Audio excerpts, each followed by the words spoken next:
दक्षिण आफ्रिका को 3-1 टी20 सीरीज हराइबा परे एबे टीम इंडिया परवर्ती मिशन हेउची न्यूजीलैंड को हराइबा।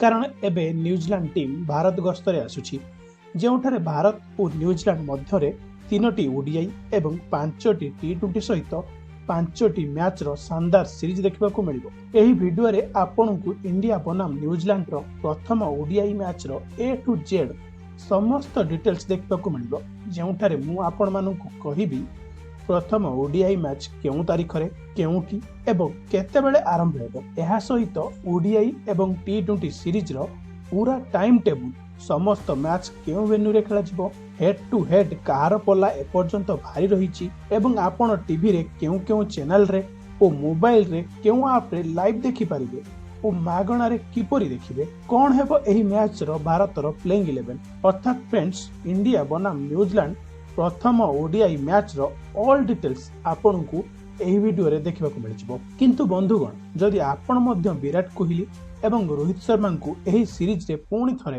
परफॉर्मेंस करबाकू देखिबाकू चाहुचंती, तबे वीडियोटी को लाइक एवं चैनल को सब्सक्राइब कर दियंतु। तेणु चलंतु बंधुगण, सर्वप्रथम आमे कथा कहिबा दुई टीम मध्यरे हेड टू हेड मैच गुटिकर।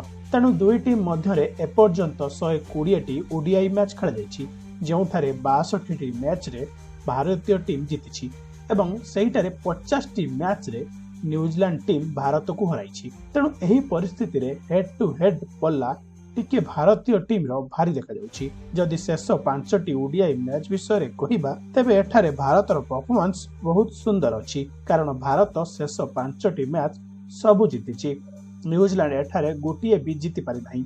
एभली परिस्थिति रे लागुछि जे भारत रो पल्ला भारी अछि। जदि आमे एही India versus New Zealand ODI series विषय रे कथा कहिबा, तबे 3 मैच ओडीआई सीरीज रो प्रथम ओडीआई मैच टी 11 जनवरी 2026 रे एही मैच बड़ोदा रे खेला जिवो।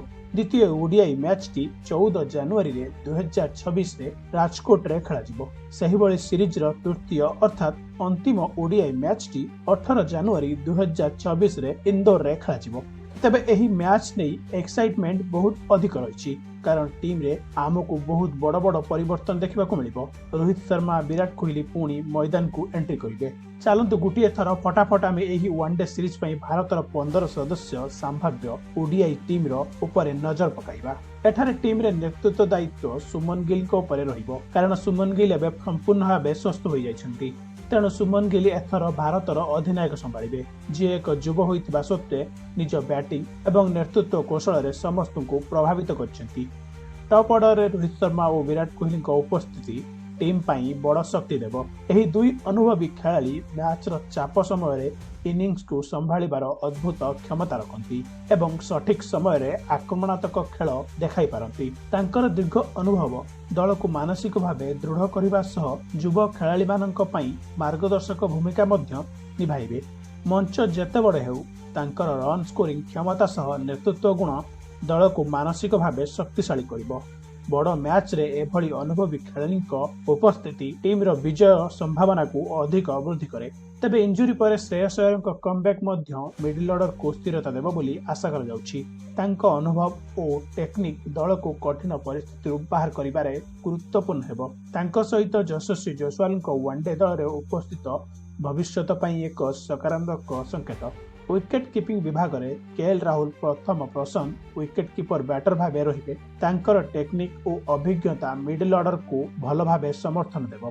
तबे ऋषभ पंत एठारे बैकअप विकेट कीपर भावे टीम सहित रहिबे, जहां टीम्स को आउ गंभीरता को प्रदान करिवे। ऑलराउंडर विभाग रे हार्दिक पांड्या वनडे फॉर्मेट रे कमबैक टीम पाई अत्यंत गुरुत्वपूर्ण हेबो। से बैट और बॉल दुहे रे मैच रो मुख पलटाई पारंती। तांका सहित रविंद्र जाडेजा, वाशिंगटन सुंदर थिबारु टीम रो मध्यम ऑर्डर एवं ऑलराउंडर बैलेंस अधिक शक्तिशाली हेबो। एही 3 ऑलराउंडर खेलाड़ी माने बैटिंग, बॉलिंग, फील्डिंग रे दल को समग्र समर्थन देवे। बोलिंग विभाग को देखिले जसप्रीत बुमराह कमबैक भारतीय आक्रमण को आहुरी शक्तिशाली करिबो। तेबे आफ्रिका विपक्ष रे से भली किछि प्रदर्शन करि पारिनथिले, किंतु पुणी देखिबाकू नजर पड़िबो जे किपरि ओडीआई सीरीज रे से किपरि परफॉर्मेंस करथि।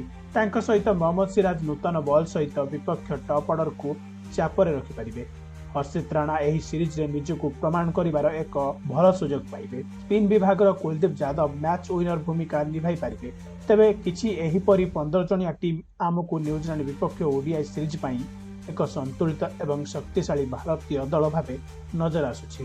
ଯଦିଓ ପ୍ରାୟ ଏହି ଟିମ୍ରେ ଗୋଟିଏ ଦୁଇଟି ଛୋଟମୋଟ ଚେଞ୍ଜ ଏଠାରେ ହୋଇପାରେ, କୌଣସି ବଡ଼ ଚେଞ୍ଜେସ୍ ଆମକୁ ଏଠାରେ ଦେଖିବାକୁ ମିଳିବ ନାହିଁ। ଯଦି ଟାଇମିଂସ୍ ବିଷୟରେ ଆମେ ଏଠାରେ କଥା ହେବା, ତେବେ ଇଣ୍ଡିଆ ବନାମ ନ୍ୟୁଜିଲାଣ୍ଡର ସମସ୍ତ ଓଡିଆଇ ମ୍ୟାଚ୍ ଭାରତୀୟ ସମୟ ଅନୁସାରେ ଦ୍ୱିପହର 1 ବେଳେ ଏହି ଶାନଦାର ମ୍ୟାଚ୍ ଟସ୍ ହେବ ଏବଂ ଏହାର ଅଧା ଘଣ୍ଟା ପରେ ଦ୍ୱିପହର 1:30 ବେଳେ ଏହି ମ୍ୟାଚ୍ ଅଫିସିଆଲ ଭାବେ ଆରମ୍ଭ ହେବ। ଯଦି ଏହାପରେ ଲାଇଭ୍ ଟେଲିକାଷ୍ଟ ବିଷୟରେ କଥା କହିବା, ତେବେ ବନ୍ଧୁଗଣ ଟିଭିରେ ଆପଣ ଓଡିଆଇ ଏବଂ T20 ସିରିଜକୁ ଷ୍ଟାର ସ୍ପୋର୍ଟସ୍ ନେଟୱାର୍କର ବିଭିନ୍ନ ଚ୍ୟାନେଲରେ ବିଭିନ୍ନ ଭାଷାରେ ଲାଇଭ୍ ଦେଖିପାରିବେ। ଏହାଛଡ଼ା ଯଦି ମୋବାଇଲ ଆପ୍ ବିଷୟରେ କଥା କହିବା, ତେବେ ମୋବାଇଲରେ ଆପଣ ଏହି ସିରିଜକୁ ଜିଓ ହଟଷ୍ଟାର ଆପ୍ଲିକେସନ ସହଜରେ ଦେଖିପାରିବେ ଏବଂ ଏହାଛଡ଼ା ଟିଭିରେ ଆପଣ ଓଡିଆଇ ଏବଂ T20 ସିରିଜ ଡିଡି ସ୍ପୋର୍ଟସ୍ ମାଧ୍ୟମରେ ମଧ୍ୟ ଦେଖିପାରିବେ। ଯଦି ବନ୍ଧୁଗଣ ଭିଡିଓଟି ଆପଣଙ୍କୁ ଯଦି ପସନ୍ଦ ଆସିଥାଏ, ତେବେ ଭିଡିଓଟିକୁ ଗୋଟିଏ ଲାଇକ୍ ଏବଂ ଚ୍ୟାନେଲକୁ ସବସ୍କ୍ରାଇବ କରିଦିଅନ୍ତୁ। ଏବଂ ଆପଣଙ୍କୁ କ'ଣ ଲାଗୁଛି ଏହି ୱାନ୍ ଡେ ସିରିଜରେ କିଏ କାହା ଉପରେ ଭାରି ପଡ଼ିବ, ଆମକୁ କମେଣ୍ଟ ବକ୍ସରେ ନିଶ୍ଚୟ ନିଜର ରାୟ ଦିଅନ୍ତୁ।